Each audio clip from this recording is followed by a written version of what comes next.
Hello dear एई video रे आमे पूर्ण प्रतियोगिता मूलक बजार विषय जानिबा बजार कोन एवं पूर्ण प्रतियोगिता मूलक बजार वैशिष्ट्य कोन कोन से विषय जानिबा ताहेले देखो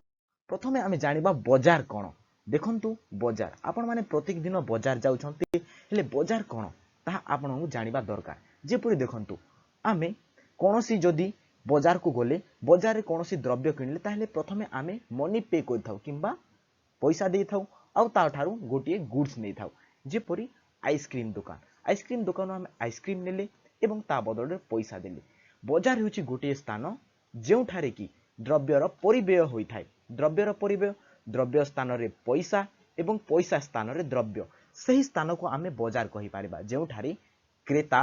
एवं विक्रेता रहिथिबे क्रेता एवं विक्रेता गोटे स्थान रे रहिथिबे एवं सही स्थान रे द्रव्यर परिव्यय किंबा आदान प्रदान होइथाय ताहाको आमे बजार कहि थाउ। नेक्स्ट देखंतु जेपरि संज्ञा रहिछि कोनोसे एक स्थान रे क्रेता और विक्रेता रहि थांती ओ सेमानंक मध्य रे द्रव्यर परिव्यय होइथाय ताहाको बजार कुहा जाय जेपरि देखंतु सपोज आमे बायर आउ सेलर नेबा जेपरि देखुचंती आपण गोटे बायर एंड गोटे सेलर एवं से माने द्रव्यर एक्सचेंज करूछंती गोटे द्रव्य बदल रे आ गोटे से माने पैसा नेउछंती द्रव्यर परिव्यय होछि द्रव्य बदल रे पैसा सही स्थान को आमे बजार कहि थाउ।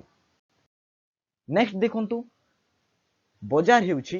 पांच प्रकार जेपरि प्रथम रहिछि पूर्ण प्रतियोगिता मूलक बजार परफेक्ट कंपटीशन मार्केट एंड द्वितीय रहिछि शुद्ध प्रतियोगिता प्योर कंपटीशन देन एकाधिकार बजार आउ गोटे रहिछि एकाधिकार मूलक प्रतियोगिता मोनोपोलिस्टिक कंपटीशन मार्केट जाहाकु कुहा जाय। नेक्स्ट रहिछि अल्पाधिकार किंबा ओलिगोपोली मार्केट एही वीडियो आमे पूर्ण प्रतियोगिता मूलक किंबा परफेक्ट कंपटीशन विषय रे पढिबा तो आमे पूर्ण प्रतियोगिता मूलक बजार आमे काहाकु कहिबा जेपरि पूर्ण प्रतियोगिता मूलक बजार पूर्ण प्रतियोगिता मूलक रे असंख्य बायर एवं सेलर किंबा अधिक बायर एवं सेलर रही थांती एवं से माने गोटे प्रकार द्रव्यर आदान प्रदान करि थांती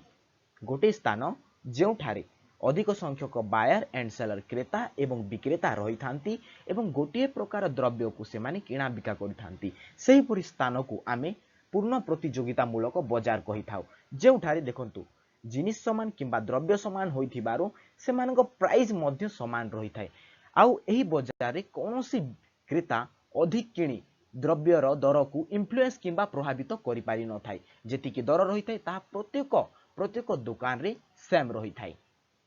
देखंतु एही बजार रो पूर्ण प्रतियोगिता मूलक बजार केते गुडे वैशिष्ट्य रहिछि जेपरि बहु संख्यक क्रेता एवं विक्रेता एही बजार रे बहु संख्यक क्रेता एवं विक्रेता रही थांती एवं एही बजार रे प्रत्येक द्रव्यर दर सेम रही थाए जदि 10 टंका रहिला ताहेले प्रत्येक स्थान रे आपण प्रथम विक्रेता पाहो गले 10 टंका द्वितीय विक्रेता गले मध्य 10 टंका हेबो कोनोसी विक्रेता आपण माननकु अधिक किंबा कम प्राइस रे से बिकी पारिबो नाही जेति कि दर निर्धारित होइथिबो सही दर रे ही से कोनोसी द्रव्य को से विक्रय करिवो।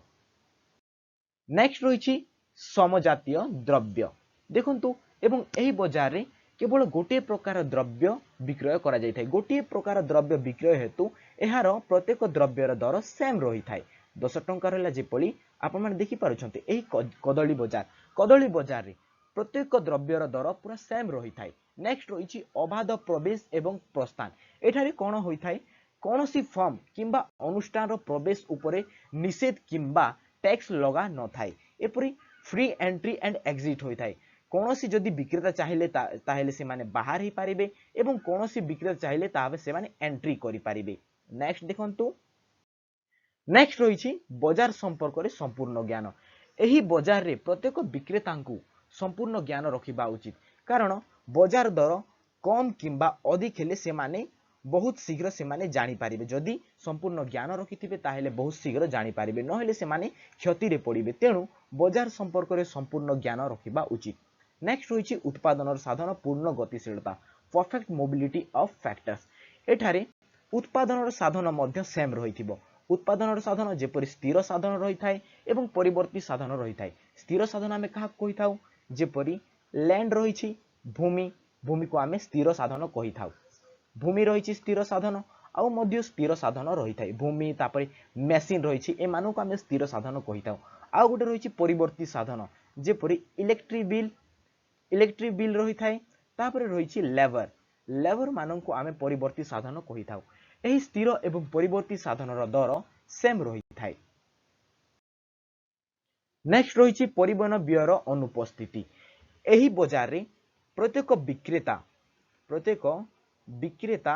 परस्पर सहित संपर्क किंबा रिलेटेड रही थांती से माने परस्पर सहित क्लोज रही थांती तेणु एठारे परिवहन व्यय कौनसी कॉस्ट किंबा खर्च लगी न थाए नेक्स्ट रही गोटे दर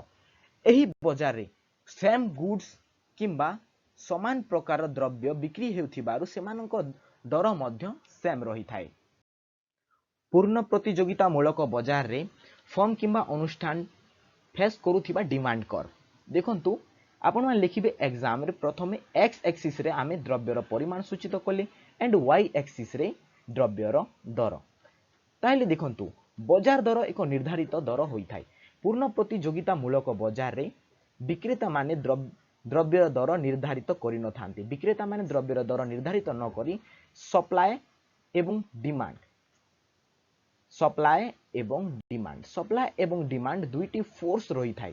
एही दुईटी फोर्स किंबा बल एही द्रव्यर दर को निर्धारित करि थाए केते जोगाण एवं केते चाहिदा हेउची एवं केते जोगाण हेउची ता ही द्रव्यर दर को निर्धारित करि थाए एही दर रे जदि विक्रेता ओ क्यू क्वांटिटी विक्रय कले ताहले मध्य एही दर रे विक्रय करिवे एवं ओ क्यू क्वांटिटी मध्य विक्रय कले से ओपी दर रे ही विक्रय करिवे एवं एथिरे average revenue equal to marginal revenue सहित समान होई थाए हाराहारी आय इक्वल टू सीमांत आय सहित समान होई थाए कोनोसी विक्रेता जदि कोनोसी द्रव्य विक्रय न कले ताहले मध्य दर सेम रही थाए ताहले आजिर वीडियो को हमें एठारे एंड करूछु जदि आपनको वीडियो पसंद लागिथिबो ताहले वीडियो को लाइक करंतु एंड चैनल को मध्य सब्सक्राइब करंतु।